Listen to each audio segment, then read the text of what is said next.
Sinabi ni Giselle sa kanyang officer na kailangan gagawin nila ang lahat-lahat. Ngayon alam na ni Moira na siya ay tinuro na nga ni Dax na titiyak niya na gumagawa na rin ito ng paraan para makatakas.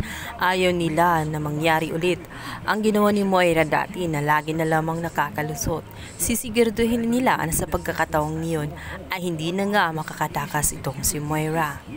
Kaya naman agad na ngang kumilos ang mga kapulisan upang puntahan nga ang kinaroonan nitong si Moira bago pa man ito tuluyang makatakas.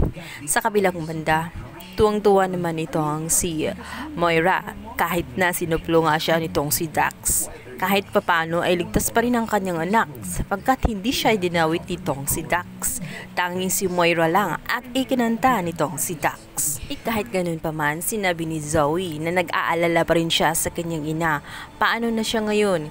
Ngayong sinabi na nga ni Dax ang katotohanan na siya ang mastermind.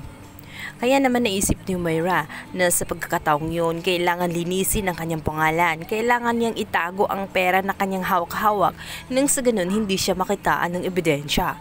At sinabi na rin ni Zoe na tutulungan siya nitong si Carlos para makaalis at makatakas sa mga kapulisan. Puntahan nga ng mga kapulisan ang bahay nitong si Moira. Ngunit ikakagulat nila dahil wala na nga roon ito sa kanyang bahay dahil tuloy na nga itong nakaalis ng ibang bansa sa tulungan nitong si Carlos. Destination nga ni Moira ay sa Japan dahil nga itong si Carlos ay may connection sa Japan at madali siyang makapagtago roon. Wala silang kaalam-alam sa mangyayari. Dahil itong si Jean Annalyn naman ay pupunta ng Japan upang mag-seminar nga kasama naman itong kanyang ina at itong si Doc Lindon. Dito na may pagtatapuin sila ng tadhana. Habang sinusulit nga ni Annalyn at nitong si Lindon, kasama nga itong si Lynette, ang masasayang araw sa Japan. Dito na may sa dinasahang pagkakataon habang sila'y namamasyal roon ay bigla na lamang makita ni Annalyn ang bruhang si Moira na namamasyal sa Japan na talagang malaya at hindi hinahanap ng batas. Kaya sa pagkakataong yun ay hindi makakaligtas si Moira. Agad na kinausap ni Annalyn si Lynette at si Lindon na kailangan nilang puntahan o sundan itong si Moira nang sa ganun malaman nila kung saan ito tumutuloy.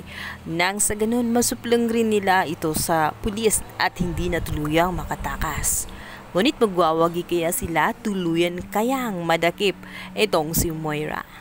Or may mangyayari kayang hindi maganda sa kanya sa bansang Japan dahil sa paniningil ng karma sa kanya. Yan ang ating pakabangan sa lalang umiinit na tagpo na abot kamay na pangarap. Please don't forget to like and subscribe my YouTube channel. Thank you!